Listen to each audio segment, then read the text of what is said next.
से भगवान सहित जोड़ी ही रहिबार जो उपाय ता हेउची भगवानंकर ज्ञान एवं विज्ञान को प्राप्त करवा। कर्म जोग हेउ ज्ञान जोग हेउ से कर्म हेउ किंबा ज्ञान हेउ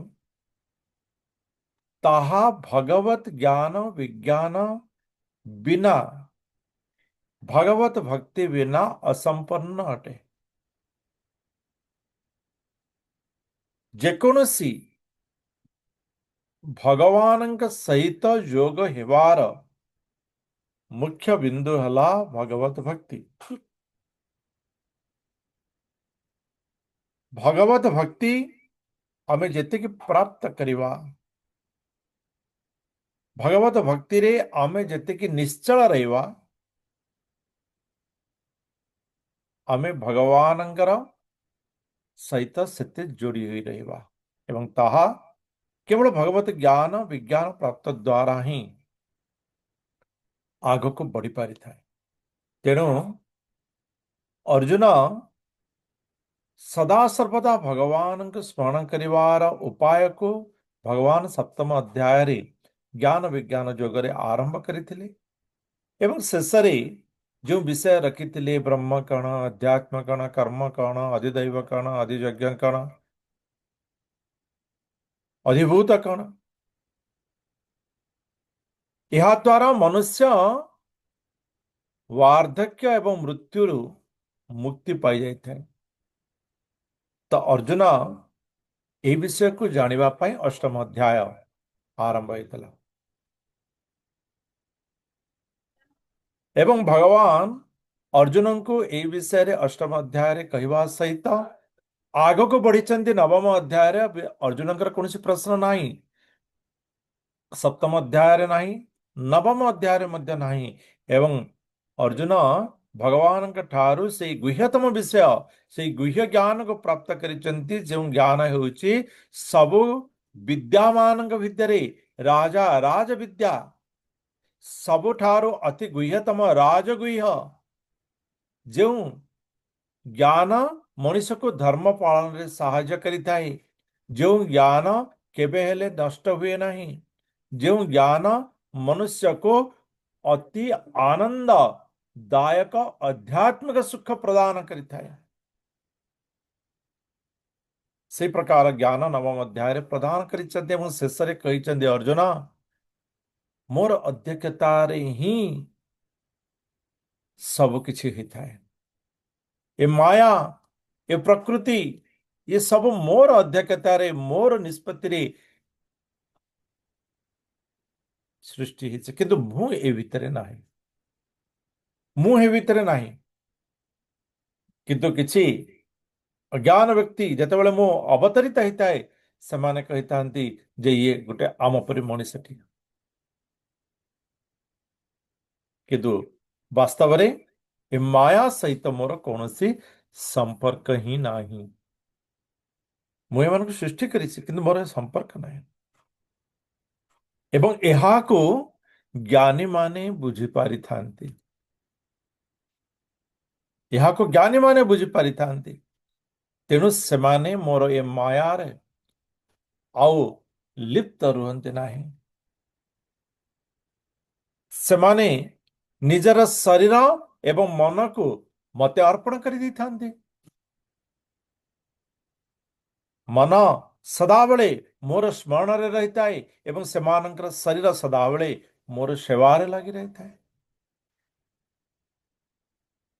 अर्जुन तुम्हें मध्य सेया कर सदाबले मोर स्मरण कर मोर चिंतन कर मोर शरणागत हुआ मोर सेवा कर एवं यहाँ परे दशम अध्याय मध्य अर्जुनंकर प्रश्न नहीं सेठी मध्य एथिरे मध्य भगवान कहवा को आग को बढ़ी एवं कहते भूय एव महाबाहो शृणु मे परमं वचः जत्तेहं प्रियमाणाय वक्ष्यामि हितकाम्यया। अर्जुन, मोर ये जो दिव्य उपदेश तुम भल भाव शुण, भल भाव शुण। आमे हमर जेतेबेले कि संतान मानक किसी कहूचे एवं जहाँ अति उत्तम विषय अटे, जहाँ मन रखा बहुत आवश्यक विषय आम कौन करें हाइलाइट करुचे। तो भगवान से कहते अर्जुन, तुम्हें मोर ए विषय को शुण,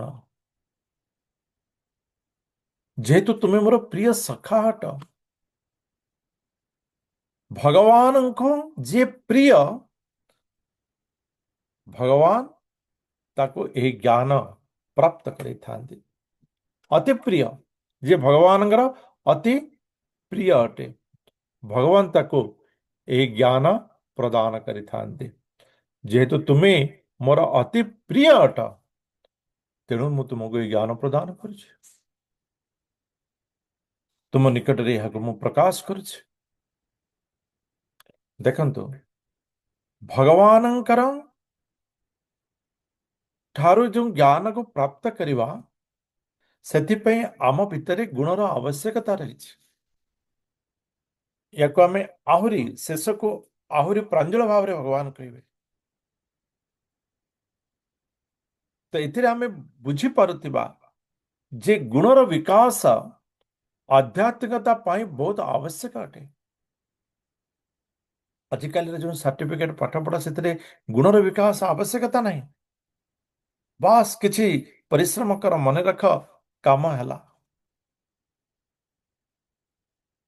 किंतु गुणर विकास ये नितांत आवश्यक ही थाए आध्यात्मिकता पाई। एवं आध्यात्मिकता शक्ति ये जो अमर ज्ञान शक्ति रही ताठार बहुत ऊर्धरे। इस समस्त शक्ति को शुद्धता आध्यात्मिक शक्ति प्रदान करता है। यदि क्या पाखे किसी भी आध्यात्मिकता शक्ति रही तार प्रभाव रे इतने शुद्धता आसी था। तेणु आध्यात्मिकता शक्ति को प्राप्त करने को हेले गुणर विकास अटे, आवश्यक अटे।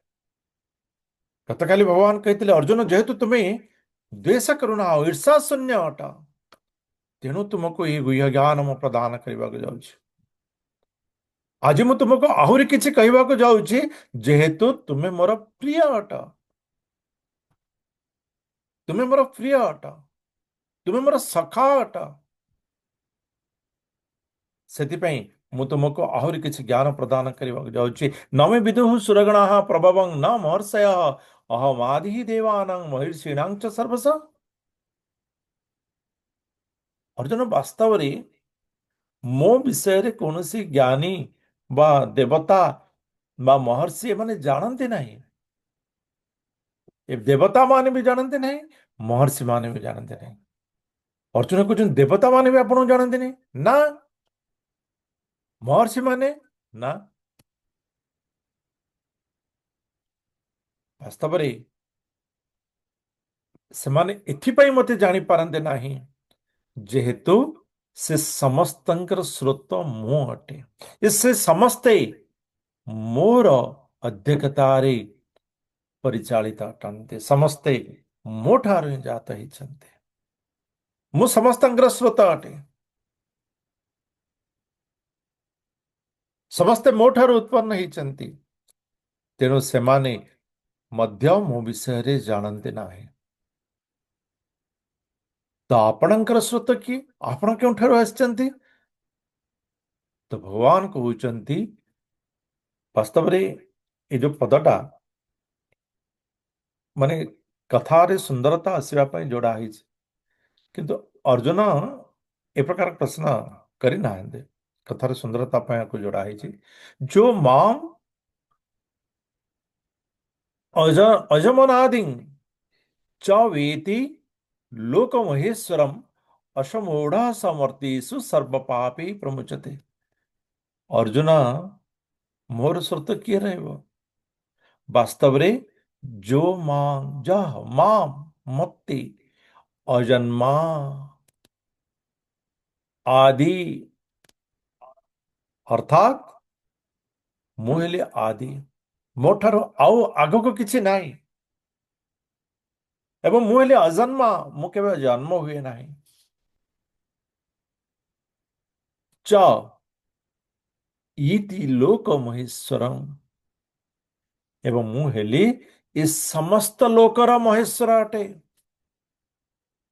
ଆମେ କହୁଛୁ ନା ତ୍ରିଲୋକ, ସ୍ୱର୍ଗ ମର୍ତ୍ତ୍ୟ ପାତାଳ।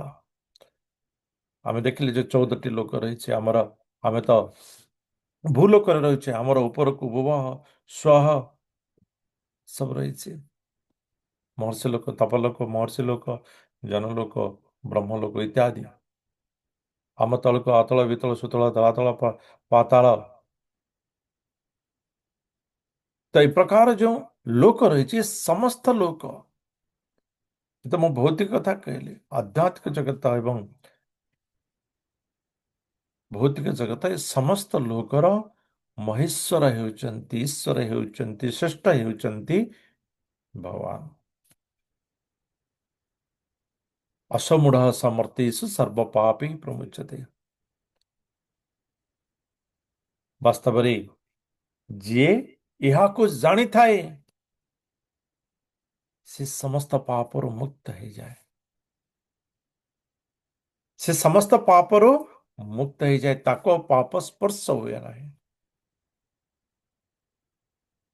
ଆମେ ଯଦି କହିବା ଯେ ଭଗବାନଙ୍କ ପ୍ରତି ତ ଆମେ ଦ୍ୱେଷ ରଖିଛୁ କି ନ ରଖିଛେ, ଆମର ଭିତରେ ଅନ୍ୟ ପ୍ରତି ଦ୍ୱେଷ ଅଛି କି ନ ଅଛି, କିନ୍ତୁ ଭଗବାନଙ୍କର କଥା ତ ଆମେ ଶୁଣିଦେଲୁ। ଆମେ ତ ଭଗବାନଙ୍କର ପ୍ରିୟ ଅଟୁ କି ନାହିଁ ଆମେ ଜାଣିନୁ, ପ୍ରିୟ ସଖା କି ନାହିଁ, କିନ୍ତୁ ଆମେ ତ ଭଗବାନଙ୍କର କଥା ଶୁଣିଦେଲୁ।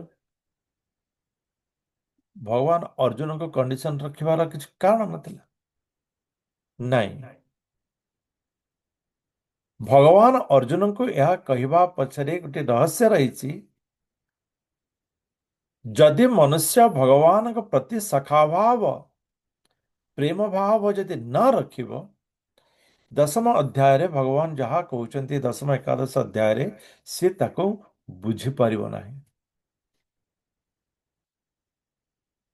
ମନୁଷ୍ୟ ଭିତରେ ଯଦି ଈର୍ଷା ଦ୍ୱେଷ ଭାବ ରହିଛି, ସେ ନବମ, ଦଶମ, ଏକାଦଶ, ଦ୍ୱାଦଶ ଅଧ୍ୟାୟ ସେ ତାକୁ ବୁଝିପାରିବ ନାହିଁ। ହଁ, ଆକ୍ଷରିକ ଅର୍ଥରେ ବୁଝିପାରେ, କିନ୍ତୁ ବାସ୍ତବିକ ଜୀବନରେ ତାକୁ ଆଣିପାରିବ ନାହିଁ। ଆଣିପାରିବ ନାହିଁ। ଯେମିତି କି ଆପଣ ଏଟିଏମ୍ କାର୍ଡଟା ଦେଇଦେଲେ ଆପଣ ପଇସା ଆଣିପାରିବେ ନାହିଁ। ଏଟିଏମ୍ କାର୍ଡଟା ମାଧ୍ୟମ, ମନା ନାହିଁ, କିନ୍ତୁ ତା ସହିତ ପିନ୍ର ମଧ୍ୟ ଆବଶ୍ୟକ ରହିଛି। ତା ସହିତ ପିନ୍ର ବି ଆବଶ୍ୟକ ରହିଛି।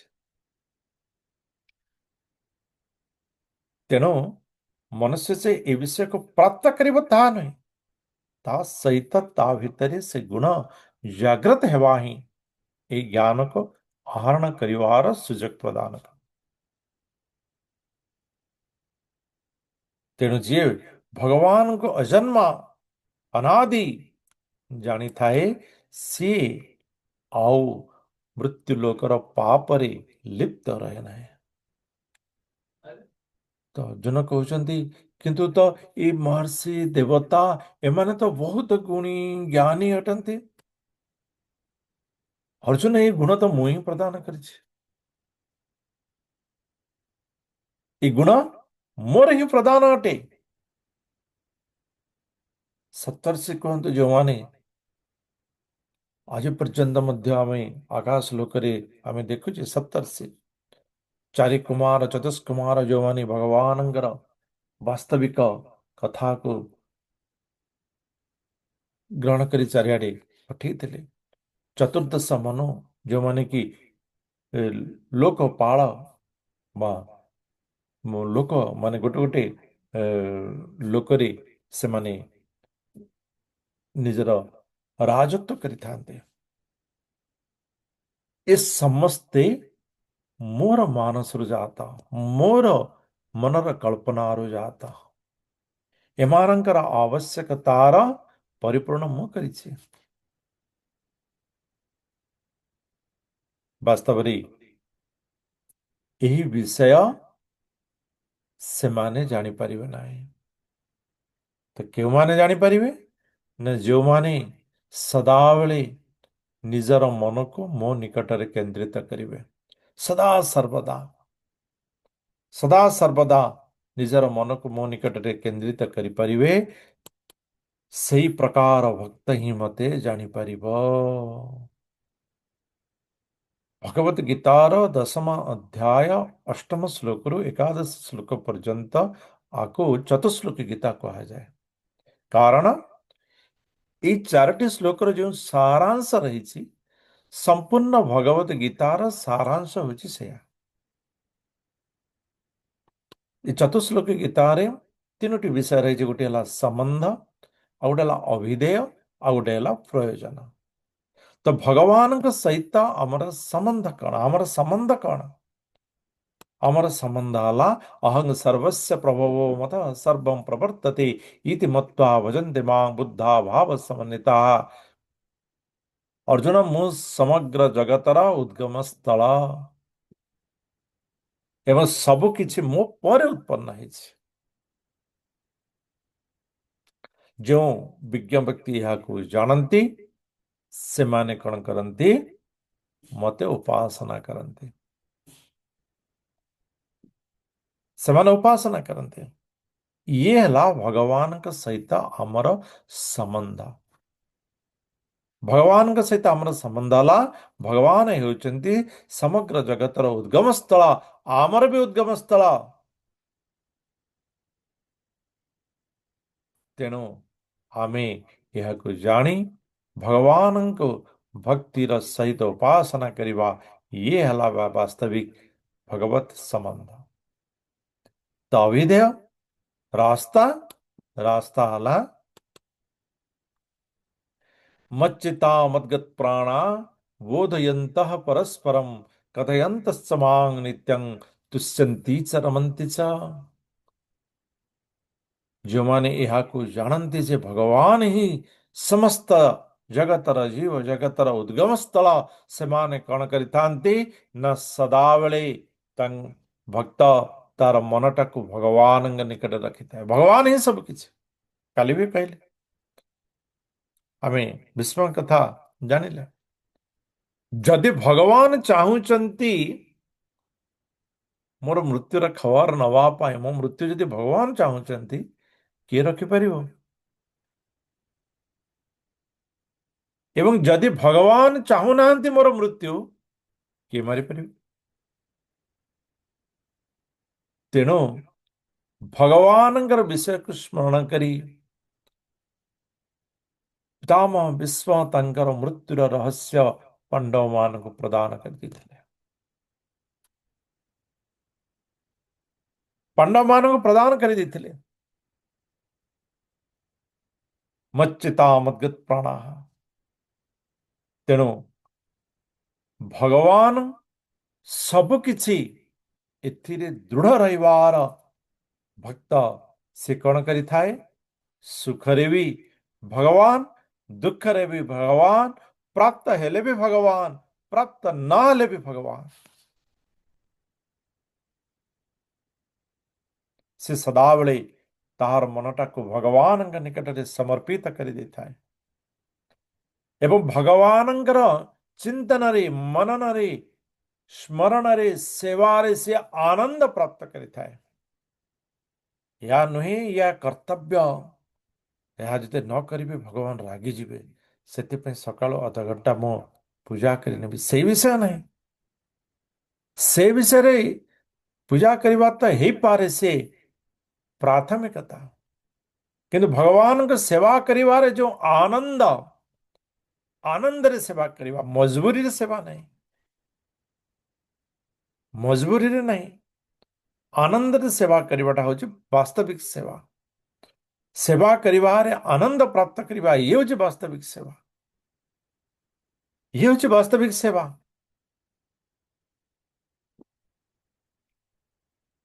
ତେବେ ଆମେ ଚିନ୍ତା କରିପାରୁଥିବା, ଆମେ ଯେଉଁ ସେବା କରିଛେ, ଏ ବାସ୍ତବିକ କର୍ତ୍ତବ୍ୟ, ଆବଶ୍ୟକ, ମୁଁ ଗୁରୁଙ୍କୁ ବଚନ ଦେଇଛି, ବା ନହେଲେ ଭଗବାନ ରାଗିଯିବେ,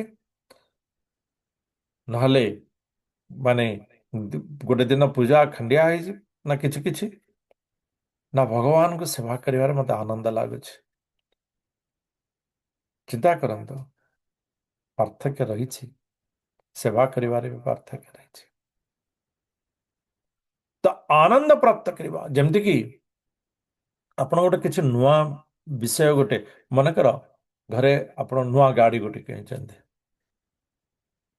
नुआ गाड़ी गोटे किनिचंते, संध्या समय किछि काम के डाकिले आपण सुनियो ना नहीं रहता मुटे नुआ गाड़ीटा किछि टिके दुईटा एंड बुले देबे। तो ये श्रद्धार सहित कर्म होछि। सही प्रकार नहीं नहीं भगवान को पाखरे भगवान का नाम रे मते श्रद्धा रही। ये आवश्यकता अच्छी जे आज मते एतिके राउंड माला करिवार अछि आवश्यकता एवं श्रद्धा नहीं से आनंद अच्छे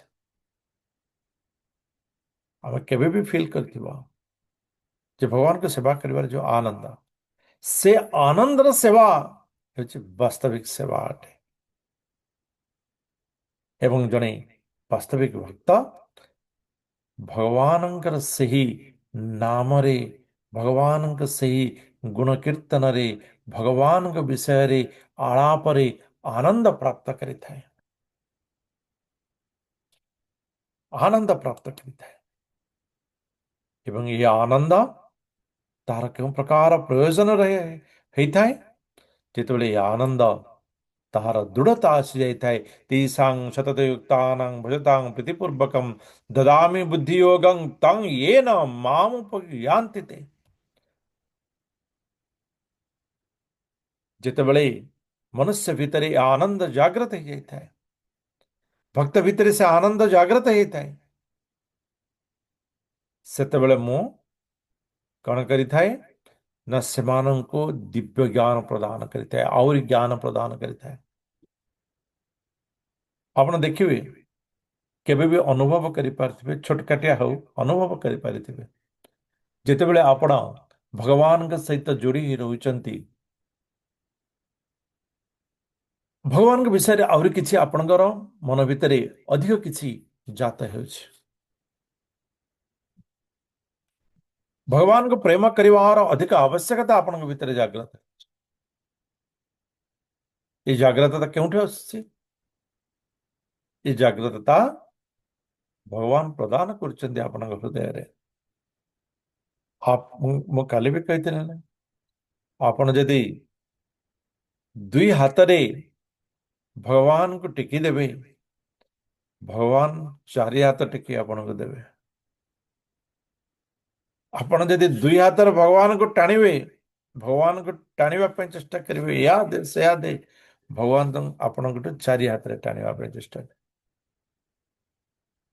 आपण निष्पत्ति आपणकर। तेणु जो भक्त भगवान सहित सदा सर्वदा संलग्न रहता है भगवान नाम रे गुण रे भजन रे सेवा रे भगवतमय रे से आनंद प्राप्त करिता है भगवान ताको आहुरी बोनस देथांते।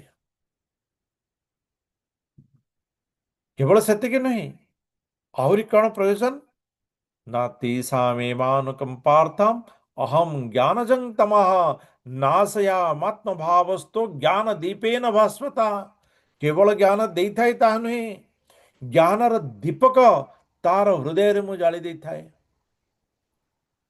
ज्ञानर आलोक ता हृदय रे मु रखी देइथाय जद्वारा तार अज्ञान वास्तविक दूर हो जाइथाय।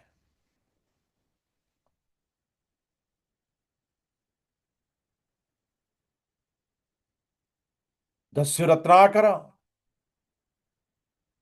भगवानंगर नाम स्मरण मात्रे भगवान ता भितर ए प्रकार दीपक जागृत करेले जद्वारा की वाल्मीकि हे गले उयुंका हे गले तेबे भी से जानि परले नाही भगवान का नाम रे आनंद प्राप्त करिसंते। दिने नाही दुई दिन नाही वर्ष नाही मास नाही भगवान का नाम रे आनंद प्राप्त करिसंते। से मध्य क्यों प्रकार 14 कुश पर्यंत वन ପରିବ୍ୟାପ୍ତ ହେଇଥିବ। ମତେ ଏକ ସୁଯୋଗ ପ୍ରାପ୍ତ ହେଇଥିଲା ବାଲ୍ମୀକିଙ୍କର ସେଇ ସ୍ଥାନକୁ ଗତ ମାସରେ ଯାଇଥିଲି। ବାସ୍ତବରେ ସେଇ ସ୍ଥାନରେ ବି ସୀତା ମାତା ବି ରହିଥିଲେ ନା। ଲବକୁଶଙ୍କର ଜନ୍ମ ସ୍ଥାନ ହେଇଥିଲା। ସେ ସ୍ଥାନରେ ଏକ ଅଦ୍ଭୁତ ଆନନ୍ଦ ଜାଗ୍ରତ ହେଉଛି। ଅଦ୍ଭୁତ ଆନନ୍ଦ ଜାଗ୍ରତ ହେଉଛି। ତ ବାସ୍ତବରେ ସେ ସ୍ଥାନ ଏହି ପ୍ରକାର ସେ ବୃକ୍ଷ ବର୍ତ୍ତମାନ ବି ଅଛି ଯୋଉଠିକି ବାଲ୍ମୀକି ଋଷି ତପସ୍ୟା କରିଥିଲେ। ସେ ବୃକ୍ଷ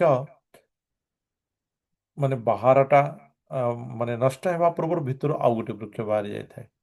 ସେଠି ଯୋଉମାନେ ରହିଛନ୍ତି ସେମାନେ କହୁଥିଲେ ଯେ ବୃକ୍ଷ ସେଇ ଦିନ ଠାରୁ ହିଁ ଅଛି। ସେ ସ୍ଥାନ ଏବେ ବି ରହିଛି।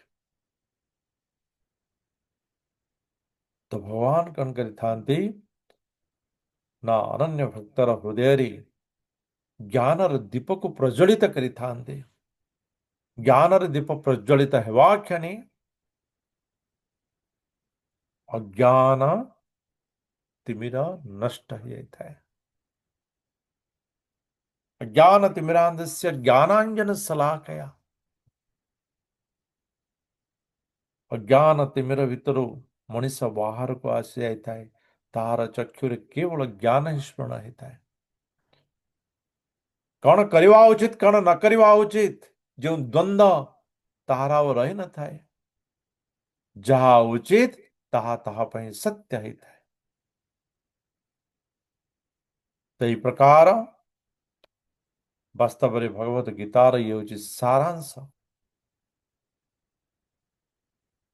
ତ ଏତିକି ଶୁଣିବା ପରେ ଅର୍ଜୁନ ହାତ ଯୋଡ଼ି ଭଗବାନଙ୍କୁ କହୁଛନ୍ତି ପରମ ବ୍ରହ୍ମ ପରଂ ଧାମ ପବିତ୍ରଂ ପରମଂ ଭବାନ ପୁରୁଷଂ ଶାଶ୍ୱତଂ ଦିବ୍ୟಂ ଆଦିଦେବଂ ଅଜଂ ବିଭୁଂ।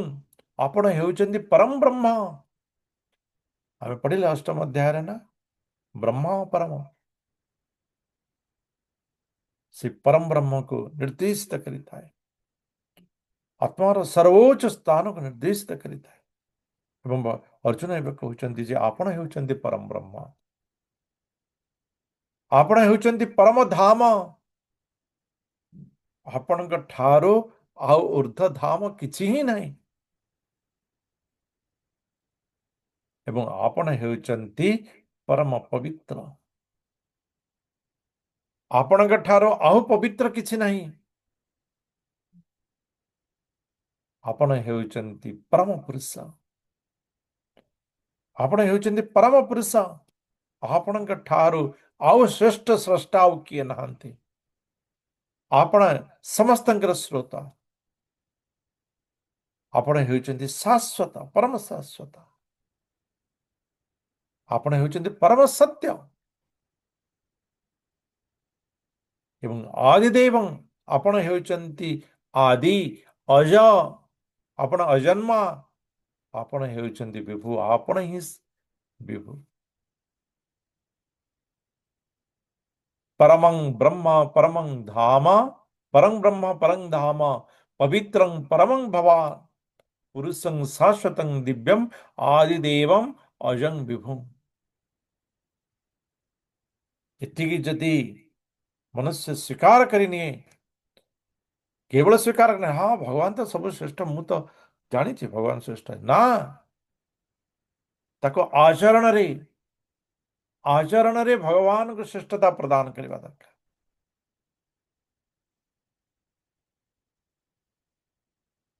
ଆମେ କହିବା ହଁ ସେ ବହୁତ ଭଲ। ହଁ ସେ ଲୋକଟା ବହୁତ ଭଲ। ସିଏ ପରା ଇଏ କରିଥିଲା। ଦେଖନ୍ତୁ ଏଥିରେ ଗୋଟେ କଥାର ଚିନ୍ତନ ରହିଲା। ଜଣକୁ ଭଲ କହୁଛି ତାକୁ ସେତିକି ସମ୍ମାନ ଦେଉନାହିଁ। ଅର୍ଥାତ୍ ଆପଣ ଭଲ କହୁଛନ୍ତି କିନ୍ତୁ ଆତ୍ମାର ସହିତ ସେତିକି ଭଲ ସ୍ୱୀକାର କରିନାହାନ୍ତି। ଯେତେବେଳେ ଆତ୍ମାର ସହିତ ସ୍ୱୀକାର କରିନେବେ ତାହାର ବିଷୟରେ ଆପଣଙ୍କର ସମ୍ମାନ ଅଧିକ ରହିବ। ଅଧିକ ରହିବ। ଏବଂ ସମ୍ମାନ ଯେତେ ଅଧିକ ରହିବ ଆପଣଙ୍କର ସ୍ୱୀକାରର ଦୃଢ଼ତା ସେତିକି ରହିଥିବ।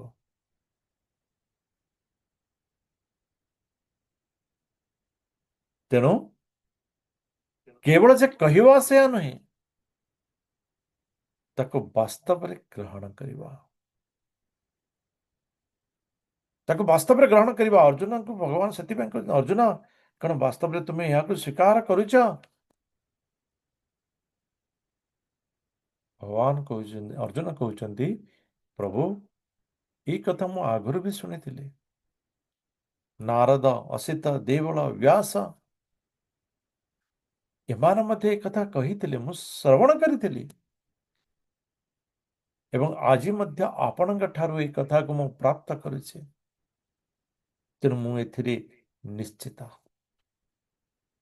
ଭଗବାନଙ୍କର ଏହି ବିଷୟକୁ ବାରମ୍ବାର ବାରମ୍ବାର ପ୍ରାପ୍ତ କରିବା ଏବଂ ସେଥିରେ ଦୃଢ଼ତା ଆଣିବା ଆମେ ଅର୍ଜୁନଙ୍କର ବିଷୟରେ ବୁଝିପାରୁଥିଲୁ। ବାରମ୍ବାରରେ ନାରଦଙ୍କ ଠାରୁ, ଅସିତଙ୍କ ଠାରୁ, ଦେଉଳଙ୍କ ଠାରୁ, ବ୍ୟାସଙ୍କ ପରି ମୁନିଙ୍କ ଠାରୁ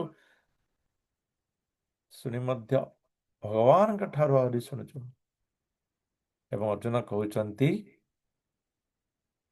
ମୁଁ ସତ୍ୟ ଭାବରେ ଏହାକୁ ସ୍ୱୀକାର କରୁଛି। ମୁଁ ସତ୍ୟ କରି କହୁଛି ଯେ ସତ୍ୟ ଭାବରେ ମୁଁ ଏଥିରେ ଦୃଢ଼ ଅଟେ, ମୁଁ ଏହାକୁ ସ୍ୱୀକାର କରୁଛି।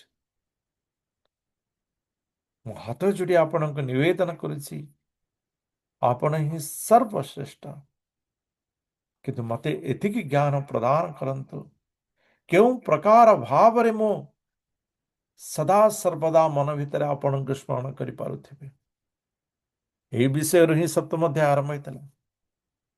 ପୁଣି ଆହୁରି ଅର୍ଜୁନ କହୁଛନ୍ତି ଯେ ଆପଣ ମୋତେ ଆହୁରି କୁହନ୍ତୁ ଯେ ମୁଁ ଆପଣଙ୍କ ପାଖରେ ସଦା ସର୍ବଦା କେଉଁ ପ୍ରକାର ଭାବରେ ମନନ କରିପାରିବେ। ତ ଏଥିରୁ ଆମେ ବୁଝିପାରୁଥିବା ଭଗବାନ ଯାହା କହୁଛନ୍ତି ଅର୍ଜୁନ ତାକୁ ଗ୍ରହଣ କରିଛନ୍ତି ଏବଂ ନିଜ ଭିତରେ ତାକୁ ଜୀର୍ଣ୍ଣ କରୁଛନ୍ତି। ଆମେ ଯଦି ଯାହା ଶୁଣୁଛେ ତାକୁ ନିଜ ଜୀବନରେ ଉତାରିବାର ଯଦି ଚେଷ୍ଟା କରିବା, ତେବେ ଆମ ଭିତରେ ପ୍ରଶ୍ନ ଜାଗ୍ରତ ହେବ। ଆମ ଭିତରେ ପ୍ରଶ୍ନ ଜାଗ୍ରତ ହେବ ଏବଂ ଅର୍ଜୁନଙ୍କ ଭିତରେ ସେଇ ପ୍ରଶ୍ନ ଜାଗ୍ରତ ହେଇଛି, ଯେହେତୁ ଭଗବାନଙ୍କର କଥାକୁ ଅର୍ଜୁନ ନିଜ ଭିତରେ ସମାହିତ କରି ନେଉଛନ୍ତି, ନିଜର ଜୀବନଚର୍ଯ୍ୟାରେ ତାକୁ ପରିକଳ୍ପନା କରୁଛନ୍ତି ଏବଂ ପଚାରୁଛନ୍ତି ଯେ ହେ ପ୍ରଭୁ, ଆପଣଙ୍କର ଶ୍ରେଷ୍ଠତା ମୁଁ ଜାଣିବା, ଶ୍ରେଷ୍ଠତାରେ ଆହୁରି ଦୃଢ଼ତା ପ୍ରାପ୍ତ କରିବା ପରେ ମୋତେ ଆପଣ ଆହୁରି ରାସ୍ତା ଦିଅନ୍ତୁ, ଯେଉଁଥିରେ କି ମୁଁ ଆପଣଙ୍କର ସଦା ଚିନ୍ତନରେ ସ୍ଥିର ରହିପାରିବି। ଆପଣଙ୍କର ସେହି ଦିବ୍ୟ ଐଶ୍ୱର୍ଯ୍ୟମାନ ମୋତେ ଆହୁରି ପ୍ରଦାନ କରନ୍ତୁ, ଯେଉଁ ଐଶ୍ୱର୍ଯ୍ୟମାନ ଆହୁରି ମୋତେ ଦୃଢ଼ତା ପ୍ରଦାନ କରିବ। ଆପଣ ଜାଣିପାରୁଥିବେ, ମନେକର ଗୋଟିଏ ବିଷୟରେ ଯେମିତିକି ଏ ତ ପ୍ରକୃତ ଉଦାହରଣ ନ ହେଇପାରେ, ଭୌତିକ ଉଦାହରଣ, ତେବେ ବି ଆଜିକାଲିର ଆଡଭର୍ଟାଇଜମେଣ୍ଟ ଯୁଗରେ ମୁଁ ଆପଣଙ୍କୁ କହିଦେଉଛି କ'ଣ କରନ୍ତି ଫିଲ୍ମରେ ନା ଟ୍ରେଲର ଦିଅନ୍ତି। ଟ୍ରେଲର କ'ଣ ନା କିଛି କିଛି ଯେଉଁ ଫିଲ୍ମର ଯେଉଁ ମୁଖ୍ୟ ବିନ୍ଦୁ, ଆକର୍ଷକ ବିନ୍ଦୁ, ତାକୁ ସେଥିରେ ଟ୍ରେଲର ଦିଅନ୍ତି। ମଣିଷ ସେ ଟ୍ରେଲର ଦେଖି ବା ଫିଲ୍ମଟା ତ ବହୁତ ବଢ଼ିଆ ହେଇଥିବ। ଯଦି ଟ୍ରେଲରଟା ଦେଖି ଆକର୍ଷଣ ହେଲା, ଯଦି ସମ୍ପୂର୍ଣ୍ଣ ବିଷୟ ଯଦି ମାନେ ଫିଲ୍ମଟା ଦେଖିବ, ନିଶ୍ଚିତ ରୂପେ ସେ ଆହୁରି ଅଧିକ ଆକର୍ଷିତ ହେବ। ତ ଅର୍ଜୁନ ବର୍ତ୍ତମାନ ସେୟା ଚାହୁଁଛନ୍ତି ଯେ ଭଗବାନଙ୍କୁ, ଯେ ହେ ପ୍ରଭୁ, ଆପଣଙ୍କର ସେ ସମସ୍ତ ଐଶ୍ୱର୍ଯ୍ୟ ମୋତେ ବର୍ଣ୍ଣନା କରନ୍ତୁ, ଆପଣଙ୍କର ସେ ସମସ୍ତ ଐଶ୍ୱର୍ଯ୍ୟ ମୋତେ ପ୍ରଦାନ କରନ୍ତୁ, ଆପଣଙ୍କର ସେଇ ବ୍ୟାପକ ରୂପ, ଆପଣଙ୍କର ସେଇ ବ୍ୟାପକତା ମୋତେ ଆହୁରି ପ୍ରଦାନ କରନ୍ତୁ, ମୋତେ ଆହୁରି ପ୍ରଦାନ କରନ୍ତୁ। ତ ଭଗବାନ କହୁଛନ୍ତି, ଅର୍ଜୁନ ଅହମାତ୍ମା ଗୁଡ଼ାକେଶ ସର୍ବଭୂତାଶୟ ସ୍ଥିତଃ ଅହମ୍ ଆଦିଶ୍ୟ ମଧ୍ୟଂ ଚ भूतानाम अंत एव च। तो भगवान कौन करिଛନ୍ତି ନା ଅର୍ଜୁନ को ନିଜର ଐଶ୍ୱର୍ଯ୍ୟ ବର୍ଣ୍ଣନା କରିଛନ୍ତି। ଅର୍ଜୁନ, ମୁଁ ହାତୀମାନଙ୍କ ଭିତରେ ଐରାବତ, ମୁଁ ବେଦମାନଙ୍କ ଭିତରେ ସାମବେଦ, ମୁଁ ଦୈତ୍ୟମାନଙ୍କ ଭିତରେ ପ୍ରହ୍ଲାଦ, ଇତ୍ୟାଦି ଇତ୍ୟାଦି ବିଭିନ୍ନ ବିଷୟ 42ଟା 43ଟା ବିଷୟ ବର୍ଣ୍ଣନା କରିଛନ୍ତି। आपको ମୁଁ ଆଉ ବିଶେଷ ବର୍ଣ୍ଣନା କରୁନାହିଁ, ଆପଣମାନେ ସମସ୍ତେ ଏ ବିଷୟରେ ଜ୍ଞାତ ଅଛନ୍ତି। ଏଥିରେ ବୁଝିବାର କିଛି ନାହିଁ, କେବଳ ଆମେ ଦେଖିଲେ ଜାଣିପାରିବା। ଭଗବାନ ତାଙ୍କର ସମସ୍ତ ଐଶ୍ୱର୍ଯ୍ୟକୁ ବର୍ଣ୍ଣନା କରୁଛନ୍ତି। ଅର୍ଜୁନ, ଏ ଜଗତର ସମସ୍ତ ଶ୍ରେଷ୍ଠତା ହେଉଛି ମୁଁ। ଏ ସମସ୍ତ ଐଶ୍ୱର୍ଯ୍ୟର ଶ୍ରେଷ୍ଠ ଐଶ୍ୱର୍ଯ୍ୟ ହେଉଛି ମୁଁ। ମଣିଷ ଯଦି କହୁଛି ଆରେ ମୁଁ ବହୁତ ଶକ୍ତିମାନ, ମୋ ପାଖରେ ବହୁତ ଶକ୍ତି ଅଛି, ବାସ୍ତବରେ ସମସ୍ତ ଶକ୍ତିର ଅଧିକାର ହେଉଛନ୍ତି ଭଗବାନ। ମୁଁ ବହୁତ ସୁନ୍ଦର, ବାସ୍ତବରେ ସମସ୍ତ ସୁନ୍ଦରର ଅଧିକାରୀ ହେଉଛନ୍ତି ଭଗବାନ। ମୋ ପାଖରେ ବହୁତ ଜ୍ଞାନ ଅଛି, ଅର୍ଥାତ୍ ବାସ୍ତବରେ ସମସ୍ତ ଜ୍ଞାନର ଅଧିକାରୀ ହେଉଛନ୍ତି ଭଗବାନ। ତ ଏ ସମସ୍ତ ବିଷୟ ହେଉଛନ୍ତି ଭଗବାନ। ଅର୍ଜୁନ, ଏଇ ବିଷୟ ମୁଁ ତ ଏତିକି ବର୍ଣ୍ଣନା କଲି, ଯଦି କହିବାକୁ ଆହୁରି ଶୁଣ ଯେ ମୁଁ ସମସ୍ତ ପ୍ରାଣୀଙ୍କର ହୃଦୟରେ ବାସ କରୁଥାଏ। ମୁଁ ସମସ୍ତ ପ୍ରାଣୀଙ୍କର ଆଦି, ମଧ୍ୟ ଏବଂ ଅନ୍ତ ଅଟେ। ମୋ ଠାରୁ ସମସ୍ତ ପ୍ରାଣୀ ସୃଷ୍ଟି ହେଇଛନ୍ତି। କାରଣଦକଷାୟ ବିଷ୍ଣୁ ରୂପରେ ସମସ୍ତ ବିଶ୍ୱ ଜଗତର ମୁଁ ହେଲି ପରମାତ୍ମା। ଗର୍ଭଦକଷାୟ ବିଷ୍ଣୁ ରୂପରେ ଏହି ଜଗତର ହେଲି ପରମାତ୍ମା। ଏବଂ କ୍ଷୀରୋଦକଷାୟ ବିଷ୍ଣୁ ରୂପରେ ସମସ୍ତ ପ୍ରାଣୀଙ୍କର ହୃଦୟରେ ମୁଁ ହେଲି ପରମାତ୍ମା। ଏ ସମସ୍ତ ଜଗତର ମୁଁ ହେଲି ପରମାତ୍ମା।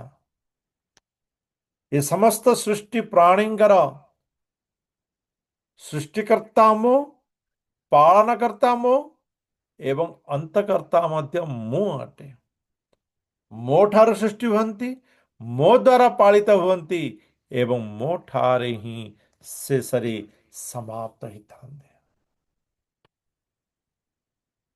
ମାର୍କଣ୍ଡ ଋଷିଙ୍କର ପୁତ୍ର ମାର୍କଣ୍ଡେୟ ଭଗବାନଙ୍କୁ ଭକ୍ତି କରି ନର ନାରାୟଣ ରୂପରେ ଭଗବାନ ତାଙ୍କୁ ଦର୍ଶନ ଦେଇଥିଲେ।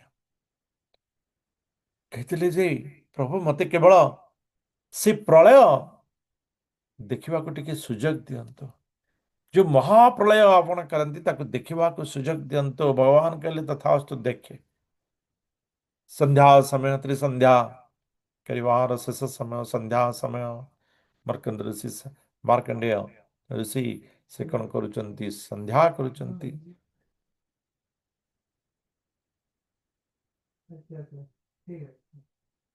एवं हठात से देखुचंती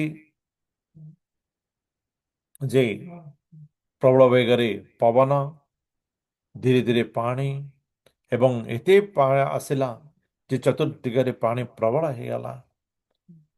एवं प्रबल हेबा भितर ईशान्य कोण गोटे बटवृक्ष तले गोटे बटपत्र एवं से बटपत्र गोटे छोट शिशुटी कौन करारविंदे न पदारविंदं मुखारविंदे विनिवेशयन्तम् वटस्य पत्रस्य पुटे शयानं बालमुकुन्दं मनसा स्मरामि।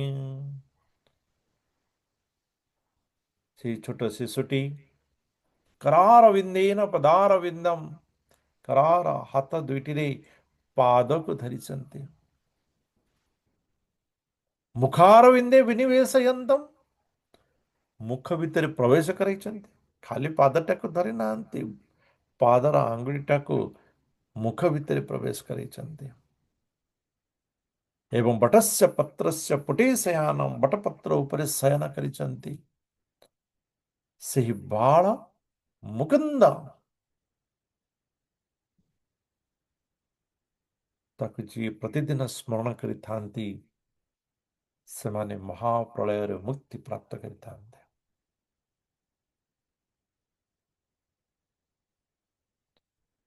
ତେଣୁ ସେହି ପ୍ରକାର ଦୃଶ୍ୟ ମାର୍କଣ୍ଡେୟ ଋଷି ଦେଖୁଛନ୍ତି ଏବଂ ତତ୍କ୍ଷଣାତ୍ ସେ ଦେଖୁଛନ୍ତି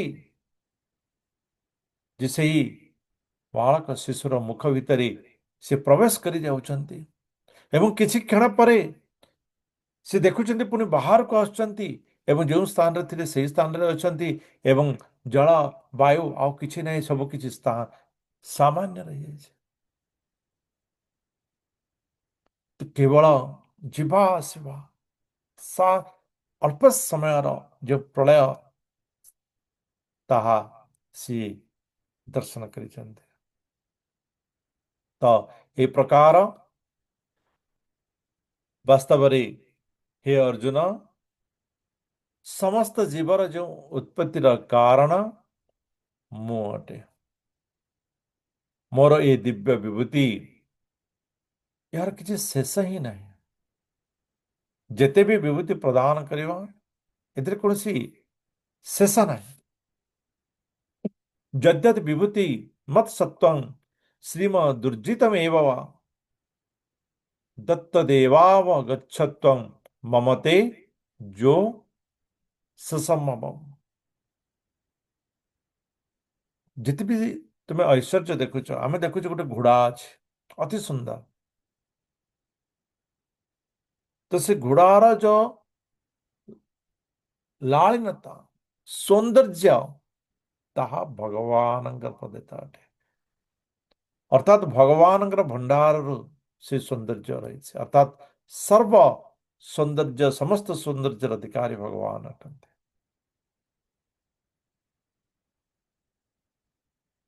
ଥରେ ପ୍ରଭାତ ଏରୋପ୍ଲେନରେ ଯାଉଥିଲେ, ଗୋଟେ ଚାର୍ଲି ଚାପ୍ଲିନ୍ ଫିଲ୍ମ ଚାଲିଛି, ସବୁ ଲୋକ ଦେଖୁଛନ୍ତି, ମାନେ ଇଣ୍ଟରନ୍ୟାସନାଲ ଏରୋପ୍ଲେନରେ ଫିଲ୍ମ ଚାଲିଥାଏ, ବହୁତ ସମୟ ଚାଲେ ନା। ଆଜିକାଲି ତ ଇଣ୍ଡିଭିଜୁଆଲ ଫିଲ୍ମ ହେଇଗଲାଣି, ଯିଏ ଯେଉଁ ପ୍ରକାର ଫିଲ୍ମ ଚାହିଁବ ଦେଖିପାରିବ। ସେତେବେଳେ ଅଲଗା ଅଲଗା ଥିଲା। ସମସ୍ତେ ଚାର୍ଲି ଚାପ୍ଲିନ୍ ଫିଲ୍ମ ଦେଖୁଛନ୍ତି, ହସୁଛନ୍ତି, ହା ହା ହା ହା। ପ୍ରଭୁପାଦ ପୁରା ଧୀରେ ବସିଛନ୍ତି। ଫିଲ୍ମ ସରିଗଲା, ସମସ୍ତେ ଚୁପ୍ ହେଇଗଲେ, ପ୍ରଭୁପାଦ ହସିବା ଆରମ୍ଭ କଲେ। ଠୋ ଠୋ ହେଇକି ବହୁତ ଜୋରରେ ହସିଲେ। ସମସ୍ତେ ପୁରା କହିଲେ କଣ ପାଗଳ ହେଇଗଲେ କି? କିଛି ସମୟ ପରେ ପଚାରି ବୁଝନ୍ତେ ସମସ୍ତେ ବାତ କହୁଛନ୍ତି କି ମୁଁ ଚିନ୍ତା କରୁଛି ଯେ ଭଗବାନଙ୍କ ସୃଷ୍ଟିର ଗୋଟିଏ ଅଂଶ ଏତେ ଜଣଙ୍କୁ ହସେଇ ପାରୁଛନ୍ତି।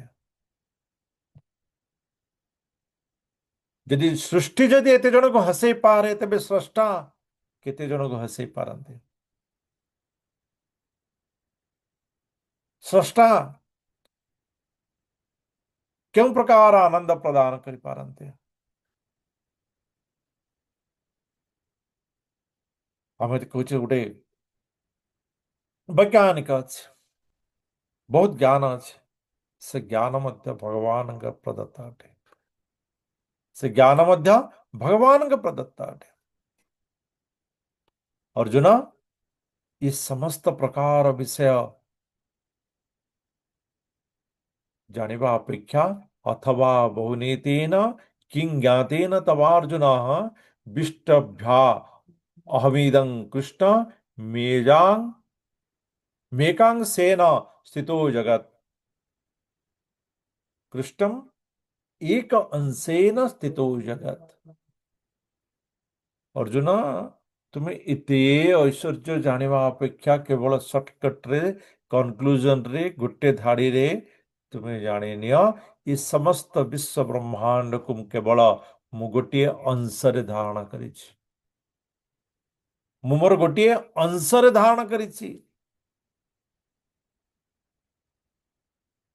तो अर्जुन को शेषରେ भगवान ଏହା କହୁଛନ୍ତି ଯେ अर्जुन, ये समस्त विश्व ब्रह्मांड जगत तुम्हें जहा किछि ଦେଖୁଛ ଶୁଣୁଛ ଜାଣିଛ ଏ ସମସ୍ତ ବିଶ୍ବ ବ୍ରହ୍ମାଣ୍ଡ ଜଗତକୁ ମୁଁ କେବଳ ଗୋଟିଏ ଅଂଶରେ ହିଁ ଧାରଣ କରିଛି।